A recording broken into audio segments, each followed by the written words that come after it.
arribem a la 12a edició del sopar medieval del Monestir de les Avellanes. La fem dintre del marc de les 14enes jornades d'història, que enguany el títol de les 14enes jornades són negociar l'autoritat i el poder a l'Església medieval. Dintre d'aquest tema, el poder, l'autoritat, hem buscat reproduir un àpat de l'estànding, del poder de l'Església medieval. I, per tant, fem l'opulència a la taula medieval, com aquest poder s'expressava en la gastronomia.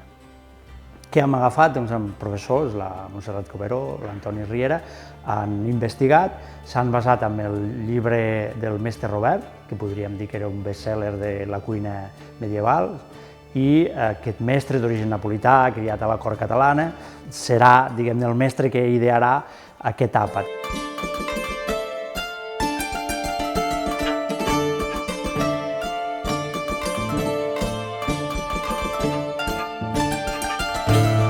Amb la Montserrat hem intentat reconstruir un banquet que se va donar en la realitat l'any 1473 a Roma per un cardenal, Pietro Riario, a una princesa aragonesa, Leonor d'Aragó, que anava camí de casar-se amb el duc de Ferrara, i van fer un banquet espectacular, tan espectacular que la Leonor ho va escriure una carta en el seu confessor explicant-lo les coses que hi havia. Ràpidament, què és un banquet medieval? Un banquet medieval, primer de tot, és un festín gastronòmic. Lo millor de lo millor, la cuina més qualificada amb els elements més cars. Paons, faisans, cinyes, capons, etc. En segon lloc, és una prova de la riquesa del coneixement gastronòmic i del poder de l'amfitrió.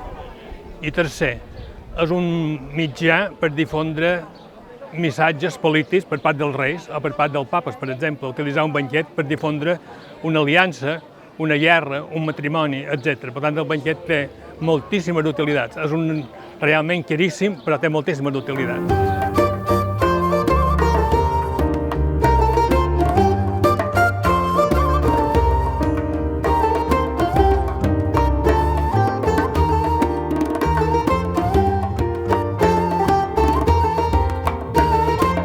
És la 12a vegada que s'organitza aquest sopar medieval aquí al Monestir de les Avellanes i és una ocasió realment molt especial perquè generalment en les edicions anteriors ens hem hagut de basar en receptaris de comunitats monàstiques de diferents tipus i fins i tot l'any passat vam haver de reproduir el menjar dels pobres, el que donaven a la Pia Almoina de Lleida i de Barcelona.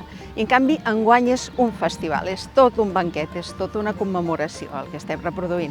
Els banquets també, si es feien a l'estiu, començaven amb fruita fresca i en aquest cas hi ha unes fruites com entrants i després comença amb un plat també de fruita, unes figues a la francesa, que vindria a ser gairebé com una compota de figues seques en inici, que macerades amb un vi dolç van agafant una textura més suau, una dolçor diferent i se li afegeixen unes quantes espècies. És un plat sorprenentment deliciós. Y después de seguida tenemos lo que es un capó, ¿de acuerdo? Pero el capó está fet cuinado al ash, pero amb les sues plumas. A las suas plumas y mucha manteca de cerdo. Y aparte el capó, que es una carne muy dura, y cada capó tiene entre 3 y 4 kilos, pues al horno tarda unas 6 y 8 horas. Es servido con la salsa de almendras. Bueno, la salsa de almendras, cansalada y muchas especies. Son dos cosas distintas, lo que es el capó al ash y después la salsa.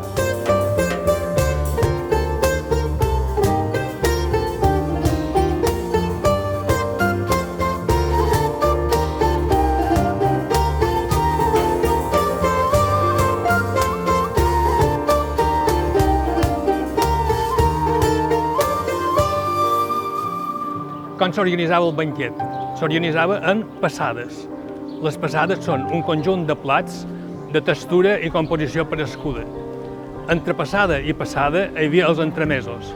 Què signifiquen entremesos? Entremesos tenen dos significats. Primer, espectacles que s'havien de menester per retirar els plats i posar-ne de nous. I en segon lloc, eren els platillos que menjava la gent sense ossos, sense espines, per poder contemplar l'espectacle sense entretenir-se mirant. Per tant, mentrestant menjava coses molt senzilles, que eren també entremesos. Les taronges de Xàtiva és tot un joc d'imaginació. El mestre Robert ens parla d'una preparació que externament ha de recordar una taronja, fa al·lusió a les taronges de Xàtiva perquè ja eren unes taronges preuades i de qualitat, i no tenen res a veure amb una taronja de debò, evidentment. Vindria a ser com un bunyol, entre un bunyol i una croqueta, que acaba tenint aquesta forma rodona d'una taronja i el color daurat exterior de la taronja una vegada s'ha fregit en l'oli. Vull dir, és molt bàsic, és el mató, ou i harina. I després el que se n'ha de preparar és la miel i sucre glaç. Básicamente es un refrescante avance el plato principal, ¿de acuerdo? Para que ya que el capó llena mucho, después viene el buñol de mató.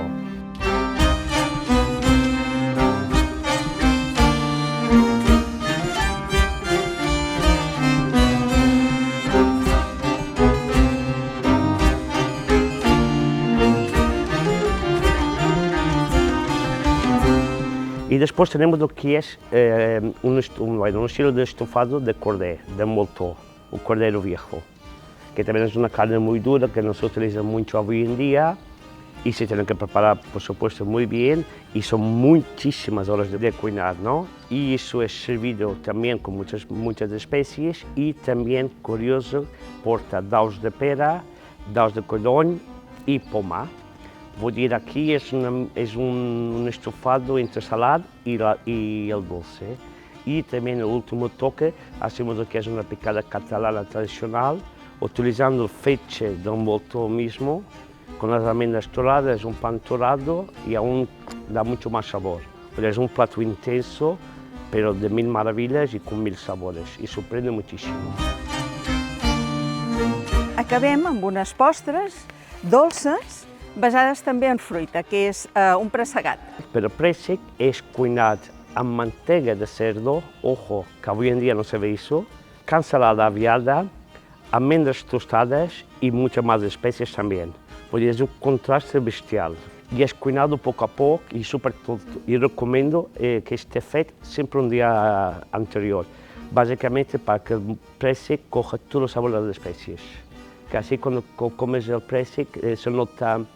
La idea del préssec es dulce por sí mismo, ¿no? Y es curioso que comes con la manteca de cerdo y las especies y aparte tiene el toque crujiente de las almendras tostadas. Una elaboració en què el préssec acaba tenint un resultat tremendament diferent i tremendament més ric i més ple de matisos en aquesta elaboració que no pas un préssec en almíbar, que és el que estem acostumats. Quan pensem en un préssec cuinat, pensem en un préssec en almíbar.